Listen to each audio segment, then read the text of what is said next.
你知道真实的非洲大陆究竟有多危险吗？你见过狮子被黑曼巴蛇咬到的画面吗？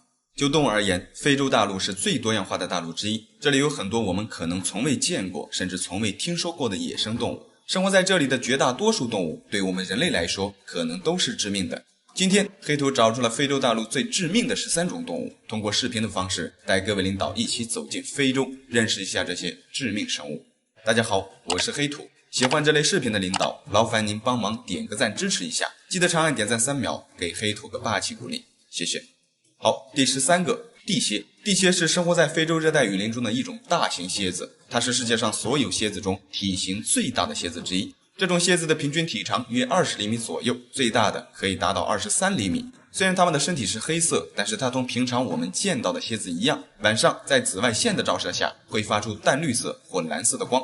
这种大型蝎子在非洲大陆分布极为广泛，从热带雨林到沙漠，几乎整个热带地区都能找到它们的身影。意外的是，这种蝎子虽然外表凶猛，实际上它的毒液对人类毒性并不算太大。被帝王蝎蛰到的感觉就跟被普通的蜜蜂蛰到一样，会有强烈的刺痛感，不过短时间内就会消除。虽然毒性不大，但也并非对人体无害。每个人的体质不一样，如果特殊体质的人被帝王蝎蛰到，很有可能会引起过敏反应，也是很危险的。这种蝎子以温顺的行为和几乎无毒的刺痛而闻名，在世界上很多地区，有些人甚至直接把帝王蝎当作宠物。第12个，狮子。狮子无疑是非洲大陆最具代表性的一个物种，想必各位领导应该都了解狮子的凶猛程度。没错，狮子肯定会攻击人，但是在整个非洲大陆，狮子还算不上对人类威胁最大的。非洲狮的主要食物都是以一些蹄类动物为主，一般情况下很少会选择猎杀人类。经过人类的深入研究发现，袭击人的狮子通常都是一些年老或者生病的雄狮，也就是说体质越不好的狮子越容易袭击人类，而且通常都发生在每月下旬，也就是满月之后的几周。当月光较少时，一些年老或生病的雄狮就会在夜间闯入当地人类活动的一些村庄，袭击人类。从1990年到2005年，塔桑尼亚农村地区的狮子食人事件大幅增加，在此期间，至少高达500多名村民遭到了狮子的袭击，许多人则直接被狮子吃掉。在我们欣赏这些大型野兽的同时，千万要时刻提醒自己，狮子是会吃人的凶猛野兽。好，第11个，古腹死盔。先跟各位领导道个歉，由于蛇的画面会引起部分领导的感官不适，黑土会将蛇打码，还望各位领导理解，谢谢。古腹死盔也叫古腹蝰蛇，它是非洲大陆最致命的一种毒蛇，也是造成人类死亡人数最多的蛇。古腹蝰蛇的平均体长约在1米左右，它们体型很结实，周长很宽，腹部圆鼓鼓的很粗壮。这种蛇很善于伪装，在野外人们很难轻易发现它们。它们经常利用一些与自己身体颜色相近的地方隐藏自己，像些灌木丛和岩石缝是这种毒蛇的理想栖息地。它们分布广泛，繁殖能力超强，在非洲大陆的很多地区都有分布。这种蛇的毒性很强，而且特别容易攻击人。更过分的是，移动速度也很快。在非洲，古腹死盔要比其他生活在这里的毒蛇造成更多的咬伤死亡事故。如果不小心被它咬到，只需要1口就足以杀死一个成年人。很多人往往都是不小心踩到它们并被咬伤的，其中大多数被咬的人都没有以最快的时间得到有效的治疗，才导致丧命的，特别危险。第10个，犀牛。非洲大陆的犀牛分为白犀牛和黑犀牛，但无论哪种犀牛对人类来说都是致命的，千万不要被这些大型野兽呆萌的外表给迷惑了。在它们面前，我们要时刻保持警惕。你需要知道，犀牛是一种脾气相当暴躁的物种，虽然它们是食草动物，但这并不代表它们对我们构不成威胁。要知道，犀牛是陆地上仅次于大象的第2大哺乳动物，它们的体重高达2吨以上，如果不小心被它踩一脚，不死也得变成残废。犀牛目光短浅，脾气暴躁，实际上它们非常危险。在犀牛感觉自己受到威胁时，特别是幼崽在身边的时候，千万不要靠近它们。如果犀牛感觉自己孩子受到威胁，他们会全力冲锋，用强大的犀牛角杀死他们认为对他们构成危险的东西。还有就是不要想着通过逃跑来躲避犀牛的攻击，人类是跑不过他们的。好，第9个，黑曼巴蛇。黑曼巴蛇是世界上仅次于眼镜王蛇的第2长毒蛇，它们的平均体长在2米左右，个别甚至达到了4.5米。这种蛇的可怕程度远超我们的想象。在以前，黑曼巴蛇对生活在非洲大陆的人来说就像是魔鬼般的存在。由于过去的非洲文明落后，没有抗蛇毒血清，因此一旦被黑曼巴蛇咬伤，基本上是毫无生还的可能。即便现在非洲已经有足够的抗蛇毒血清，黑曼巴的栖息环境也是极为广泛，它们可以在地上、岩石上，甚至树上。最可怕的是，它们还是速度最快以及攻击性最强的蛇类。它们可以使自己身体的1/3直立起来移动，当准备发起攻击的时候，甚至能将整个身体的2/3竖立起来。可以想象一下，一个竖立起来高达2米的毒蛇在我们面前会是什么画面？它们直接可以咬到我们身体的各个部位，包括脸部、脖子、腹部，并且它们的移动速度也高达20公里每小时。大多数人是跑不过黑曼巴蛇的，被这种蛇咬伤，最多仅需20分钟就会导致死亡。即便是草原之王狮子这种大型猛兽，被黑曼巴蛇咬到，也会有生命危险。好，第8个，非洲象。在所有的大象中，非洲象是最大的，同样，它们也是体型最大的陆地哺乳动物。它们通常都活动在非洲大陆的南部地区。成年非洲象身高最高可达4米以上，体重最大可达6吨，但是它的一个耳朵上下长度就将近 1.5 米，体型相当的大。各位领导可能不知道，非洲象非常讲义气，他们关心身边大象的程度甚至都超过了自己。也就是说，只要一头大象受到威胁，其他的大象可能也会一起蜂拥而上来保护自己的同类。非洲象的战斗力就不过多的赘述了，在所有野生动物中，它们没有天敌。庆幸的是，大象的性格还算比较温和，但是值得注意的是，如果遇到野生的非洲象，一定要悄悄地远离它们。如果被它们发现，大象很有可能会觉得自己受到威胁，然后主动向我们发起攻击。第7个，尼罗鳄。说起尼罗鳄，很多人都有一个误区，部分人认为尼罗鳄只生活在尼罗河里，但实际上在整个非洲大陆，绝大多数的淡水河或浅水坑里都有可能出现尼罗鳄的身影。尼罗鳄是非洲大陆最大的爬行动物，也是非洲最大的鳄鱼。这种鳄鱼体型非常庞大，体长最大可达6米。在动物界，除了人类，它们属于顶级掠食者。尼罗鳄是一种极具攻击性的物种，它们几乎会猎杀身边一切可以猎杀的猎物。一旦被尼罗鳄咬到，除非被它们撕掉被咬的身体部位，不然它们不会轻易的松口。在一定意义上，鳄鱼要比狮子这种大型野兽更加危险，因为在非洲，每年被鳄鱼杀掉的人类要比被狮子杀掉的人类多出好几倍。大多数人都是因为在河边清洗东西或靠近河边收集食物时被尼罗鳄拖下水的，非常危险。第6个，大白鲨。大白鲨虽然不是非洲的特有物种，但是它们几乎遍布整个非洲南部海域。不得不服非洲这块大陆，不但陆地上有那么多猛兽，就连靠近非洲的海域也有大白鲨这种大型凶猛鲨鱼蹲点。大白鲨的另一个名字叫噬人鲨，它就是因袭击人类而闻名，是所有鲨鱼中最凶残的鲨鱼之一。在海里，除了虎鲸，大白鲨几乎没有天敌。在非洲，都会因为有人在海边游泳玩耍时被大白鲨咬死的事件发生。最恐怖的就是被大白鲨咬的过程非常残忍。它们通常咬住受害者后，将其拖入更深的水中，然后放手。等到猎物流血致死的时候，大白鲨就会狼吞虎咽地将猎物吃掉，特别残忍。第5个，非洲野狗。它是非洲大陆最大的野生犬科动物。这个家伙虽然体型在野生动物中算不上太大，但是它们的捕猎手段与凶猛程度一点都不次于狮子这种大型野兽。非洲野狗通常都活动在非洲干燥的草原和荒漠地带，它们是群居动物，通常一群大概由7到15只组成。它们会合作狩猎，在面对一些大型猎物时，野狗群会对猎物进行长时间的追逐，直到猎物精疲力尽，然后蜂拥而上将猎物撕碎。在它们追捕猎物的时候，最快可以以每小时高达66公里的速度进行追赶，而且追赶时间更是长达10到60分钟，耐力很强。在追捕的过程中，它们还会对猎物的腿部和腹部进行撕咬。经过研究发现，非洲野狗的捕猎成功率要远超于狮子这种大型野兽。在整个非洲大陆，除了狮子与猎狗对它们有威胁，大多数的动物见到非洲野狗都要避让3分。人类在野外遇到它们是非常危险的，即便手中有防身的武器，也不一定能轻易的将它们甩掉。第4个，非洲岩蟒。非洲岩蟒是非洲最大的无毒蟒蛇。这种大蟒蛇体长最长可达 7.5 米，它的性情非常凶猛，极具攻击性。在非洲曾多次发生过非洲岩蟒吞噬人类儿童的事件。非洲岩蟒几乎遍布整个撒哈拉以南的非洲，它们通常都栖息在一些沼泽、湖泊和河流的边缘。在当地很多农村周围也经常会出现它们的身影。非洲岩蟒的攻击方式主要就是缠绕，在抓住猎物后，死死地将猎物缠绕起来，然后慢慢地收缩，直到将猎物挤压窒息或骨骼断裂，才会一点一点地将猎物吞噬掉。它们可以吞掉很多大型的猎物，像一些成年雄性斑鬣狗，甚至是豹子跟体型较小的狮子，非洲岩蟒很可能都有能力将其猎杀并吞掉，特别强悍。好，第3个，斑鬣狗。斑鬣狗就比较强悍了，毫不夸张地说，它们几乎可以在非洲大陆横着走。斑鬣狗也是成群活动，并且它们的族群成员非常多，每群大约有80只左右。这种动物非常凶猛，它们可以轻易地猎杀斑马、角马，甚至可以与狮群正面对抗。通常情况下，如果一头狮子单独行动，第二个，河马。河马在黑土以往的视频里提到过很多次了，不要被它们憨厚的外表蒙蔽了。它们同样也是非常暴躁的猛兽，特别是身边有幼崽的母河马，极具领域攻击性。它们具有强烈的领地范围。河马的胆子小，一旦有人靠近它们，它们就会认为自己受到威胁，很有可能会疯狂地发起攻击。实际上，河马是非洲大陆最臭名昭著的人类杀手，在非洲几乎每年都有近500多人死于河马的袭击。好，第一个，蚊子。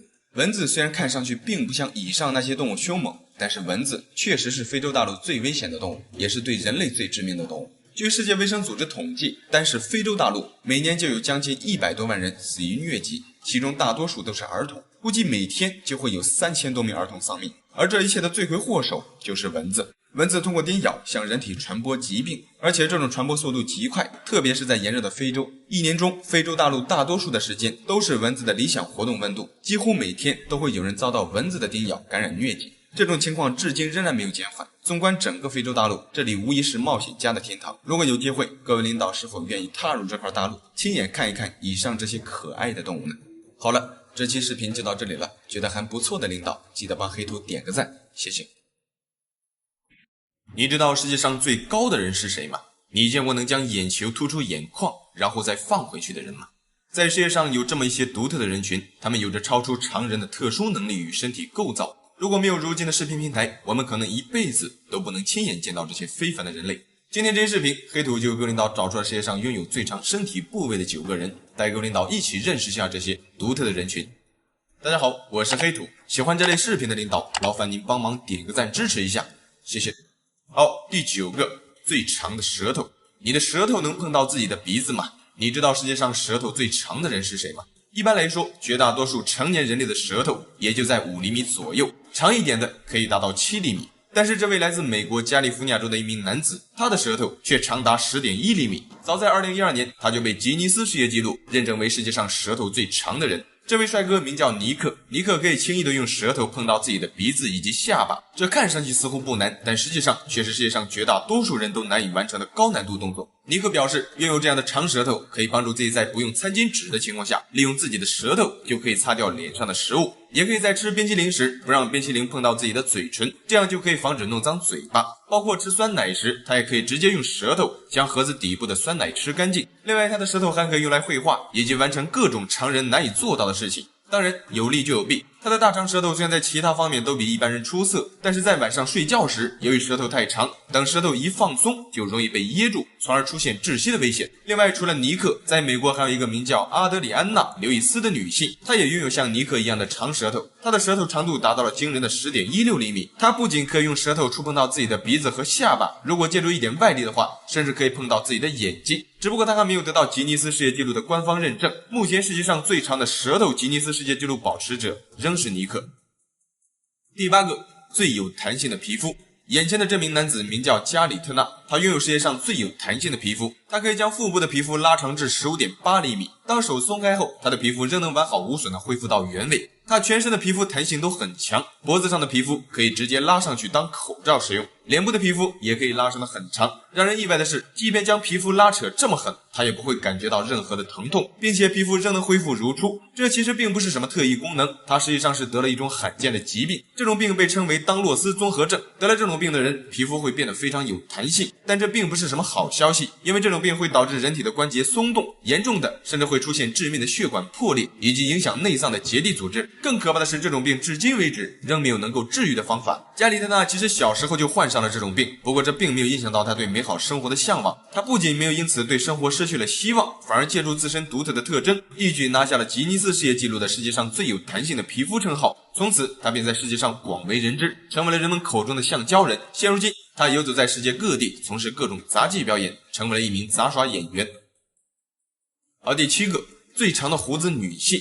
在大多数人的印象里，胡子似乎只是男人的特征，女人一般是不会长有胡子的。但生活在英国的一名90后女孩，不但长有胡子，她还长着一大撮大胡子。这名女孩名叫哈纳姆·卡尔，她于1990年出生在英国，在12岁时，她被诊断出患有多囊卵巢综合症。这种病会导致女性的体内的雄性激素升高，雄性激素一旦过高，就会促进面部的毛发生长，也就是长胡子。长胡子这件事对于男人来说是再正常不过的一件事，但对于一个年轻的女孩来说，无疑是一种非常巨大的打击，因为没有任何女生会希望在自己娇滴滴的脸蛋上长一撮大胡子。哈纳姆·考尔也不例外，在青少年时期，经常有人会嘲笑他的胡子，这大大的影响到了考尔的身心健康。他曾经也尝试各种办法去尽量的去除自己的胡子，但效果都不尽人意，因为胡子会越长越粗，越长越浓密。曾经他因为受不了别人的嘲笑，甚至企图了结自己的生命。但庆幸的是，哈纳姆·考尔在经过漫长的精神洗礼后，逐渐的接受了自己的样子，并且他还为自己拥有这项独特的外表而感到自豪。如今，哈纳姆·考尔凭借自身独特的外表与自身所拥有的经历，成为了一名励志演说家。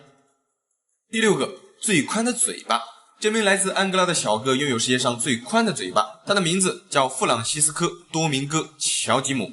名字有点长，我们先叫他乔吉姆。乔吉姆是一名90后小哥，在安哥拉，他被人们称作安哥拉恐怖之恶。之所以会有这么一个称号，就是因为他那一张令人难以置信的大嘴巴。他天生就长有一个橡胶一样富有弹性的嘴巴。当乔吉姆张开嘴巴时，看起来就像是一头张着血盆大口的河马一样。如果用双手将嘴巴撑开，他的嘴巴宽度能够达到惊人的17厘米，一眼看上去非常吓人。要知道，普通人的嘴巴放下一颗鸡蛋都非常难，而乔吉姆的嘴巴同时放下几个鸡蛋都绰绰有余。当人们在参观乔吉姆的大嘴巴时，他经常会拿一瓶罐装的可乐放进自己的嘴里，以此向外呈现他的嘴巴足够大。至今为止，他仍保持着吉尼斯世界纪录中最宽的嘴巴称号。第5个，最长的耳毛。眼前这位正在梳理毛发的人来自印度，他的名字叫安东尼·维克多。他正在梳理的其实并不是他的头发，而是耳毛。安东尼保持着世界上最长耳毛的吉尼斯世界纪录，他的外耳中央向外长出了毛发，最长的地方达到了 18.1 厘米。在很多人看来，耳朵里长满了这种杂乱的毛发，似乎并不是一件什么好事。这不仅会影响到自己的颜值，也会影响到正常生活。但拥有世界上最长耳毛的安东尼却不这么认为，他不但不觉得耳毛影响到他的颜值，反而倒觉得这是一件特别值得炫耀的事情，因为毕竟是吉尼斯世界纪录的官方认证。为了保持世界第一长耳毛的形象，他故意将自己的头发剃光，只在后面留了一小撮毛发，让人一眼看上去就可以注意到他那长长的耳毛。为了维护好自己的耳毛，安东尼每天都需要精心的对耳毛进行各种护理，就连睡觉时他都需要用毛巾保护好自己的头部，以防耳毛脱落。更夸张的是，他经常骑着摩托车，并且不戴头盔上街炫耀他的耳毛，而且在当地他拥有不戴头盔上路的特权。为了保持吉尼斯世界纪录，当地的交管部门还特意为他出具了允许不戴头盔上路的证书。拥有了这张证书，就能够让安东尼骑车四处展示他那世界第一的长耳毛了，非常性感。第4个，世界上腿最长的女性。拥有一双大长腿，无疑是现代女性都梦寐以求的事情。生活在美国的一名00后女孩就打破了吉尼斯世界纪录最长腿的称号。这名女孩名叫马西·科林，她的身高达到了 2.08 米，但是她的双腿就占据了她总身高的 60%。马西·科林的左腿长135厘米，右腿长134厘米，打破了上一任吉尼斯世界纪录最长腿的占有者，成为了世界上腿最长的女性。大长腿虽然为这名00后女孩带来了超高的知名度，但同样也为她的生活带来了很多困扰。比如买衣服时，由于腿部过长，总是找不到适合自己的，上车也会特别麻烦。另外，行走在一些屋顶较低的空间内时，也会遭到困扰。在一进门时，她必须弯腰去避免撞到自己的头部。久而久之，就导致马西·科林的背部变得不是那么挺直。不过这并没有影响到马西·科林对生活的乐观态度，他认为拥有这么一双大长腿是一种天赋，毕竟这么一双大长腿不是谁想有就有的。好，第3个，最突出的眼球。你见过能将眼球凸出来再放回去的人吗？来自巴西的一名男子，他就有着这种惊人的能力。他可以将自己的眼球突出眼窝外 18.2 毫米，然后再完好无损的缩回去，看上去非常吓人。每一次突出眼眶，它可以维持20到30秒的时间，就必须缩回去，因为当眼球暴露在空气中太久时，就会变得干涸，从而引发一系列的灼烧感，损伤眼球。所以他的眼睛其实并不能在外面暴露太久。其实这名男子在9岁时就发现了自己的天赋，小的时候他经常喜欢在镜子面前做鬼脸，有时候也会对他的家人以及朋友进行展示。最开始他的父母也怀疑这是一种疾病，但幸运的是，这并不是一种疾病，而是一种非常罕见的天赋，并不会影响到他的身体健康。与其一同拥有这项技能的还有一名来自美国的女性，她的眼睛也可以突出眼窝11毫米。这位女士名叫金古德曼，她被吉尼斯世界纪录认证为世界上眼球突出最远的女性。他的这项技能并不是与生俱来的，金古德曼是在一次头部遭到撞击之后才发现这项惊人的能力的。从此之后，他只要用力的打一个哈欠，他的眼睛就会凸出来，看上去非常可怕。第二个，最长的指甲。眼前的这位名叫里雷德蒙德的女士来自美国的犹他州，她有着世界上最长指甲的吉尼斯世界纪录。里雷德蒙德从1979年就开始留指甲，到了2008年，她的指甲总长度达到了 8.65 米，整整30多年的时间没有剪指甲。为了加强指甲的硬度，30多年里她一直保持着高蛋白含量的饮食，每过一段时间她就需要花上几个小时的时间，用温热的橄榄油对她的指甲进行护理，并且还会在每个指甲上涂上1瓶半的指甲硬化剂，以防自己的指甲变脆脱落。据当地的一名医生估计，如果这名长指甲女士被困在一些掩体中，没有食物来源，如果吃掉自己的指甲，就可以帮助她存活3个月。听上去都觉得非常恶心，但这却是事实，因为指甲也含有很丰富的蛋白质。另外就是拥有这么长的指甲，自然也会为生活添加很多麻烦，特别是穿衣服，尤其是在冬季穿一些厚衣服时，她只能一点一点的将衣服袖子穿过自己的长指甲。很多年以来，她的丈夫曾一度要求她剪掉自己的长指甲，因为这种特征经常会吓到一些小孩子。然而面对家人的要求，里雷德蒙德总是一口回绝。曾经一家杂志公司表示愿意出10万美元让她剪下自己的指甲，但也未能如愿。直到2009年，他驾车行驶在路上时，不幸遭遇了车祸。虽然没有发生生命危险，但是这次车祸也让他精心打理了30多年的指甲离他而去了。好，第一个，世界上最高的人。眼前的这名巨人叫瓦德罗，他出生于美国的伊利诺伊州。你可能很难相信，视频中的他仅有20多岁，而身高却达到了惊人的 2.72 米。他是人类有记载以来世界上最高的人。瓦德罗在刚出生时身高与正常人无异，但是在2岁时由于头部动了一次手术，随后他便开始快速长高，到了8岁他的身高就已经超过了他的父亲，10岁时他就长到了 1.98 米。后来发现不对劲，于是瓦德罗12岁时他便到医院接受检查，后来被判定快速增长的原因是脑下垂体长了肿瘤，得了巨人症。这种情况会导致异常高水平的人类生长激素。到了17岁时，他的身高就超过了 2.45 米。随着身体的不断生长，他身上的各个部位也都在逐渐变大。他所穿的鞋子、衣服以及各种生活用品都需要特意定制。巨大的身体自然也伴随着巨大的体重。到了21岁时，瓦德罗的体重就已经重达460多斤。如此大的体重也为瓦德罗的活动带来了很大的负担。随着身体越来越高大，他只能借助拐杖去帮助自己支撑身体。到了1940年，由于瓦德罗的血液遭到感染，到了7月15日，他离开了人世。去世时仅有22岁，而此时他的身高已经达到了惊人的 2.72 米，非常巨大。好了，这期视频就到这里了，觉得还不错的领导记得帮黑兔点个赞，谢谢。你见过世界上既可爱又可怕的动物吗？你知道这些可爱的动物对人类的危险性有多大吗？你知道吗？在整个地球上，一些外表看起来可怕的动物，像一些地窖蜘蛛或者花园蛇，这些看上去就让人头皮发麻的动物，实际上对人类是无害的。而其他一些外表看上去友善或者可爱的，对我们人类来说却很有可能是致命的。今天这期视频，黑土就找到了世界上看上去很可爱，但实际上很危险的10种动物，带各位领导一起认识一下动物界那些高颜值杀手。大家好，我是黑土，喜欢这类视频的领导，劳烦您帮忙点个赞支持一下，记得长按点赞3秒，给黑土个霸气鼓励，谢谢。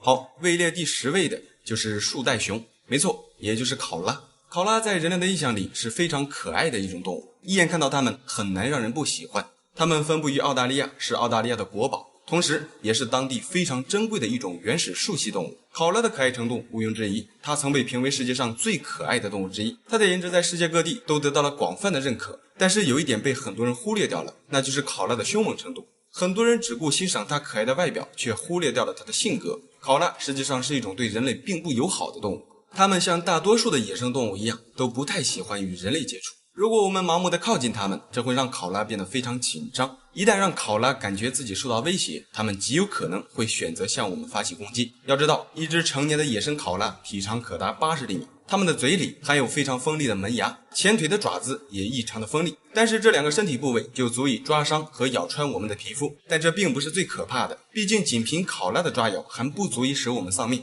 最致命的地方其实在于考拉身上所携带的衣原体病菌。在澳大利亚，大约 50% 以上的考拉都有携带这种衣原体病菌。这种病菌可以通过触摸、咬伤甚至接触考拉的尿液进行传播。人们在鳄鱼和绵羊这些动物身上已经发现考拉所携带的这种病菌。不过这种病菌对人体并不是致命的，但是如果不小心染上，没有及时治疗，对人类来说也是有致命危险的。好，第9个，鸭嘴兽。之所以叫鸭嘴兽，就是因为它长着一个酷似鸭子的嘴巴。鸭嘴兽是一种非常原始的动物，它们早在2500万年前就已经生活在地球上。目前这种动物可能仅分布在澳大利亚，并且数量稀缺，非常罕见。鸭嘴兽通常都栖息在河流、湖泊中，通常都是在夜间活动，白天一般很难发现它们的踪迹。这个家伙看上去也是呆萌呆萌的，再加上它们也没有牙齿，只有一个像鸭子一样的喙，给人的感觉就好像它们人畜无害，并没有什么攻击性。然而可怕的是，这个家伙其实拥有非常致命的隐藏式武器。在鸭嘴兽后腿的膝盖背面有一根空心的毒刺，在遇到威胁时，它们可以利用后腿猛戳向敌人，然而这时就可以利用腿上的毒刺将毒液注入进敌人的体内。它的这种毒液与一些蜘蛛、蜥蜴甚至毒蛇这类剧毒生物的毒素都有相同之处，一旦被攻击中毒，就很有可能有致命的危险。所以在野外如果看到这种可爱的鸭嘴兽，一定要与它们保持安全的距离，以免遭到它们的攻击。好，第8个，袋獾。它的另一个名字叫塔斯马尼亚恶魔，单听这个名字就足以彰显出这个家伙的可怕程度。袋獾的体型只有小狗那么大，它的体长在80厘米左右，体重也就在20斤左右，整体并不算太大，但它们的肌肉异常发达，撕咬能力极强，并且异常凶猛。它们分布于澳大利亚的塔斯马尼亚州，经常出没于一些灌木丛林中，主要靠捕食昆虫、蛇以及鼠类动物。它们的进食方式与斑鬣狗很像，在获得猎物后，袋獾通常都会将整个猎物吃掉，包括皮毛和骨头。它们拥有非常发达的下颚，体型不大，咬合力却极强。如果不小心被它们狠狠咬上一口，很有可能会直接咬裂我们的骨头，非常危险。不过大多数情况下，袋獾都不会主动袭击人类，只有当它们感觉自己受到威胁时，才有可能向我们发起攻击，特别危险。好，第7个，澳洲野犬。在澳大利亚的野外会有一种看上去酷似家犬的狗，它们的外貌与普通家犬非常接近，但却不是家犬，这就是它们的危险所在。澳洲野犬属于野生动物，关于它们的起源至今仍有很多争议。澳洲野犬是一种体型中等大小的犬科动物，它们的体长接近1米，肩高可达60厘米以上，毋庸置疑，它们的战斗力碾压大多数的家犬。这种狗动作敏捷，速度和耐力都极其优秀，当然它们也非常凶猛，对于人类来说是极具危险性的。它们除了外貌与家犬相似，其生活习性与大多数的野生野狗一样，在野外它们会猎杀袋鼠、绵羊甚至小牛。捕猎的时候，它们会由3到12只组成的野狗群对猎物进行多方位进攻，直到将猎物撕咬致死，非常凶猛。如果在澳大利亚的野外遇到这种狗，千万不要大意，在不确定它们究竟是不是家犬的情况下，一定要与它们保持安全的距离。好，第6个，箭毒蛙。这是一种原产于热带中美洲和南美洲的一种青蛙，它们的体型不大，颜色鲜艳，比起其他的青蛙要显得格外突出，更漂亮。不过即便它们再漂亮，也很难掩盖出这家伙的危险性。我们都知道，漂亮与鲜艳完全是2个概念，这种青蛙更确切点说，应该属于非常鲜艳的一种。颜色越是鲜艳的动物，可能毒性也就越大。确实，箭毒蛙鲜艳的外表下，确实是一个携带剧毒的可怕生物。这家伙的毒性极强，它们的皮肤表层会向外分泌出一种毒素，也就是说，触碰到它们就很有可能会中毒。其中毒性最强的一种箭毒蛙是金黄色的，这家伙的毒性极强，其一只个体所携带的毒素就足以杀死10到20个成年人类，非常危险。对了，还有就是它们的毒性强度是根据它们平时吃的东西而改变的。一些野生箭毒蛙的毒素来源是捕食当地的某种蚂蚁和狮子以及一些植物所转化而来的，也就是说箭毒蛙本身是没有毒性的。由于它们在野外经常会吃一些携带毒素的食物，才会导致它们的体内会向外分泌出这种剧毒毒液，通常人工饲养的箭毒蛙是没有毒的。好，第5个，雕熊，也叫狼獾。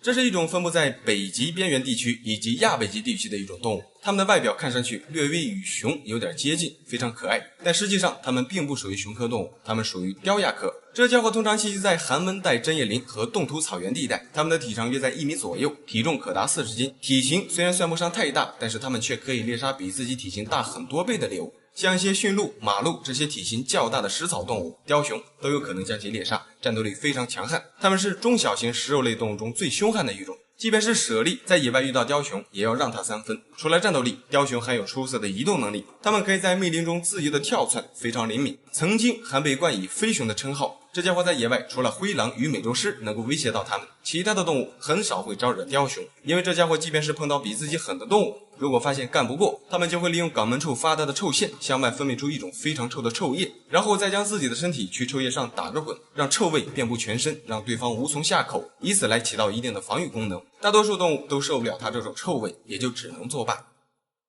好，第4个，大熊猫。没错，它也是具有危险性的可爱动物。虽然它们大部分食物都是以竹子为主，给人一种它们是食草动物的假象，但实际上大熊猫属于食肉动物。科学家通过研究发现，熊猫的消化系统与一些牛羊不同，它们更接近于老虎这样的猛兽。如果从消化系统来看，它们就是典型的食肉动物。它们之所以吃竹子，是因为获取的途径相对容易，而且可以完全不用担心饿肚子，再加上竹笋的口感良好，也更容易消化。生活在四川，一年中的大部分时间几乎都不用担心吃的问题。渐渐的，它们就转变为以素食为主的动物。另外就是虽然是吃素食，但这并不代表它们与牛羊一样温顺。永远要记住一点，大熊猫是熊，并不是猫。它们有剖腹刀一样锋利的爪子，以及足以伤我们性命的咬力。它们要比大多数的成年人要强壮得多。如果在熊猫面前一个错误的举动，让它们感觉自己受到威胁，这极有可能会遭到熊猫的攻击。对了，这只是针对圈养的大熊猫，如果是野生的大熊猫，那就更危险了。野生大熊猫与圈养的大不相同，它们的警觉性与攻击性都要胜过圈养的大熊猫。如果在野外碰到它们，对人类来说是极其危险的。好，第3个，宽吻海豚。宽吻海豚无疑是海洋里最可爱的动物之一了。它们的外表看上去非常惹人爱，特别是它们的嘴巴，一眼看上去就像是在微笑一样，特别可爱。在大多数人的印象中，海豚属于一种温顺、聪明、友善的动物，似乎没有什么海洋动物能够像海豚这般与人类相处的这么友好了。确实，大多数的海豚可能不会主动攻击我们人类，但今天黑土说的这个宽吻海豚是个例外。这家伙看上去温顺可爱，但实际上它是一个对人类非常危险的致命杀手。在我们看上去，宽吻海豚好像真的会笑，但实际上它们的这种微笑是幻觉。宽吻海豚的笑其实并不是它们开心的表现，这主要就是出自它们独特的嘴巴构造，给我们营造了一个海豚会笑的假象而已。事实上，宽吻海豚即便是死亡之后，一眼看上去也像是在微笑。然而从事海豚娱乐业的一些人们，就是利用宽吻海豚的这种微笑假象来掩盖他们的残忍。实际上，真正野生的宽吻海豚是一种非常凶狠的动物。科学家观察到，雄性宽吻海豚为了争夺雌性海豚，会出现同类相残的现象。如果雌性海豚不情愿，则会遭到雄性海豚的攻击。有时候，雄性海豚甚至会直接将雌性海豚的幼崽杀掉，非常凶猛。要知道，宽吻海豚可是海洋里的顶级捕食者，它们有时候甚至都能够杀死鲨鱼，更何况我们人类。其实我们能见到的绝大多数海豚都是人工饲养的，真正野生的宽吻海豚其实是一种非常危险的动物，千万不要被它们的外表所迷惑了。好，第2个，豹海豹。注意，豹海豹与普通的海豹不同，它们是豹型海豹。这家伙生活在南极附近的海洋，它们的体长可达4米，体重最重可达1000斤。豹海豹的皮肤表层有斑点，头部巨大，并且性格凶猛。在南极，它们处于食物链的顶端，虎鲸是它们唯一的天敌。这家伙看上去与普通海豹无异，但它们其实是一种非常凶猛的食肉兽。在南极，它们会猎杀企鹅和其他的海豹，当然它们也会主动攻击人类。早在2003年，英国南极调查局的一个生物学家在南极浮潜时就遭到了豹海豹的袭击，并导致死亡。不过整体来看，豹海豹对人类的袭击次数并不多，但这并不是它们温和，而是因为在南极这种地方，人类出现的几率很少。这一方面就大大减少了人类与豹海豹相互碰面的机会，间接性的自然也就减少了豹海豹对人类的袭击次数。实际上，这家伙与狮子、老虎这种猛兽的危险程度差不多，对人类来说都是相当危险的野兽。好，第1个，懒猴。这家伙的可爱程度黑土就不过多的描述了，大眼睛、小嘴巴，极其惹人喜爱，整个外形看起来相当哇塞。但遗憾的是，这家伙是个剧毒生物，它们的身上带有剧毒，对人类有致命的威胁。在懒猴的腋窝下有一个腺体，这里会向外分泌出一种毒素，本身这种毒素毒性并不是很强，但当懒猴用自己的舌头舔腋窝下分泌出来的毒素时，它们口中的唾液就会与腋窝下的毒素相结合，形成剧毒。这种剧毒在他们的嘴里会被涂满全齿，当向敌人发起攻击的时候，一口咬上去就可以将毒素注入进敌人的体内。如果中毒者没有及时得到治疗，很有可能会有致命的危险。不过他们通常并不会主动攻击人类。懒猴其实是属于一种比较害羞的动物，也正是因此才会让很多人放下戒备，想要上前抚摸这个小可爱，而在这时就很有可能遭到他们的叮咬，非常危险。在野外如果遇到这个小可爱，一定要远离他们，千万不要好奇上前抚摸。好了，这期视频就到这里了，觉得还不错的领导记得帮黑土点个赞，谢谢。